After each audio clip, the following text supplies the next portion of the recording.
স্ত্রীকে কষ্ট দিলে দুনিয়াতেই 4টি শাস্তি আল্লাহ তাআলা তার আমলনামায় লিখে দেন। দুনিয়াতেই আল্লাহ তাআলা তার উপরে 4টি আযাব নাজিল করে দেন। এজন্য স্ত্রীর সাথে সবসময় ভালো ব্যবহার করার চেষ্টা করবেন। একজন স্ত্রী কিন্তু তার সবকিছু ছেড়ে দিয়ে তার স্বামীর ভালোবাসায় তার মা, তার বাবা, তার ভাই, তার বোন, তার আত্মীয় স্বজন, তার প্রিয় বিছানা, প্রিয় বাড়ি সবকিছু ছেড়ে দিয়ে একজন অপরিচিত মানুষের সাথে চলে আসে। এজন্য ওই স্ত্রীকে কদর করতে অবশ্যই শিখতে হবে। কিন্তু অনেক পুরুষ আছে স্ত্রীকে কাজের বুয়া মনে করে। মনে রাখবেন, আপনার স্ত্রী কিন্তু কাজের বুয়া নয়। আপনার স্ত্রীর অধিকার আছে, আপনার স্ত্রীরও সম্মান রয়েছে। অনেক স্বামী আছে স্ত্রীকে রেসপেক্ট দিয়ে কথা বলে না। এজন্য অবশ্যই এই বিষয়গুলো খেয়াল করা দরকার। আল্লাহ তাআলা নিজেই পবিত্র কোরআনুল কারীমের ভিতরে বলে দিয়েছেন, 4 নম্বর পারার 20 নম্বর পৃষ্ঠার 3 নম্বর লাইন, সূরা নিসা 19 নম্বর আয়াতে আল্লাহ বলছেন, ওয়াআশিরুহুন্না বিল মারুফ, you treat your wives well. তোমরা তোমাদের স্ত্রীদের সাথে ভালো ব্যবহার করো, স্ত্রীদের সাথে কখনো খারাপ ব্যবহার করবেন না। যারা স্ত্রীকে কষ্ট দেয়, স্ত্রীকে আঘাত করে, স্ত্রীকে মারধর করে, তারা কিন্তু মূলত পুরুষ নয়, তারা হচ্ছে কাপুরুষ। নবীজি সাল্লাল্লাহু আলাইহি সাল্লামের 11 জন স্ত্রী ছিল, তিনি কখনো কোনো স্ত্রীর উপরে আঘাত করেন নাই। তিনি এমন কোন রিওয়ায়াত পাওয়া যায় না যে নবীজি সাল্লাল্লাহু আলাইহি সাল্লাম কখনো তার স্ত্রীর উপর আঘাত করেছেন। সুতরাং স্ত্রীদের সাথে ভালো ব্যবহার করবেন। যারা স্ত্রীকে কষ্ট দেয় তাদের জীবনে 4টি বিপদ, 4টি আযাব চলে আসে।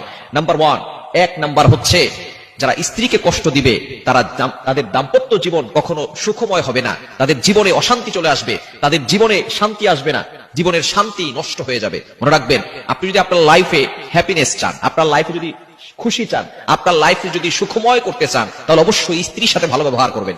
স্ত্রীকে কষ্ট দিয়ে আপনি আপনার লাইফে, আপনার দাম্পত্য জীবনে কখনো সুখী থাকতে পারবেন না। 1 নম্বর হচ্ছে আপনার সুখ আল্লাহ তাআলা নষ্ট করে দিবেন। নাম্বার 2, দ্বিতীয় নাম্বার হচ্ছে, স্ত্রীকে যারা কষ্ট দেয় ওই ঘরের ভিতর থেকে আল্লাহ তাআলা বরকত উঠিয়ে নেন। ওই ঘরে কোনো বারাকা থাকে না। অনেক সময় দেখবেন টাকা পয়সা ইনকাম করেন কিন্তু কোনো কাজ হচ্ছে না। কেন? ওই যে আপনি আপনার স্ত্রীকে কষ্ট দিয়েছেন। স্ত্রীকে কষ্ট দিলে ওই ঘরের ভিতরে কোনো বারাকা থাকে না। ওই ঘর থেকে আল্লাহ তাআলা বরকত উঠিয়ে নেন। এজন্য অবশ্যই আপনি লক্ষ টাকা ইনকাম করতে পারবেন, কিন্তু আপনার ঘরের ভিতরে বরকত আনতে পারবেন না। বরকত এটা আল্লাহর পক্ষ থেকে আসে। এজন্য স্ত্রীকে আঘাত করবেন না, স্ত্রীকে কষ্ট দিবেন না। নাম্বার 3 নাম্বার যে আযাব আপনার উপর চলে আসবে, যে বিপদ আপনার উপর চলে আসবে, সেটা হচ্ছে স্ত্রীকে কষ্ট দিয়ে আপনি ইবাদতে মনোযোগ আনতে পারবেন না। ইবাদতের স্বাদ আপনার থেকে নষ্ট হয়ে যাবে, ইবাদতের স্বাদ আপনার থেকে দূর হয়ে যাবে। নামাজে মনোযোগ বসবে না, ইবাদতে মনোযোগ বসবে না। কারণ আপনি মানুষের মনে কষ্ট দিয়ে সেজদায় গিয়ে কখনো আল্লাহকে পাবেন না।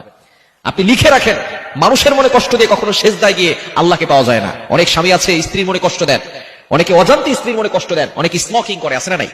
আপনি স্মোকিং করেন, আপনার মুখের দুর্গন্ধের কারণে মসজিদে ঢুকেছেন, যেখানে নিরাপত্তার জায়গা, যেখানে মানুষ শান্তি করে নামাজ পড়বে, সেখানে আপনার মুখের দুর্গন্ধের কারণে মানুষটা নামাজ পড়তে পারছে না। তো মুখের দুর্গন্ধের কারণে যদি একজন পাশের মানুষ নামাজ পড়তে না পারে, আপনি যখন আপনার স্ত্রীর কাছে যান, সেই স্ত্রী আপনার মুখের দুর্গন্ধের কারণে সে সেখানে থাকতে পারে না, কিছু বলতেও পারে না, সহ্য করতে পারে না, কষ্ট হয় কি হয় না? সুতরাং স্ত্রীকে এভাবে কষ্ট দিবেন না। স্ত্রীকে আঘাত করে, স্ত্রীকে মানসিক চাপ দিয়ে কখনো কষ্ট দিবেন না, তাহলে আপনার ইবাদতের স্বাদ নষ্ট হয়ে যাবে। এবং 4 নাম্বার হচ্ছে আল্লাহ তাআলার অসন্তুষ্টি। আল্লাহ তাআলা আপনার প্রতি সন্তুষ্ট থাকবেন না, আল্লাহ তাআলা আপনার প্রতি অসন্তুষ্ট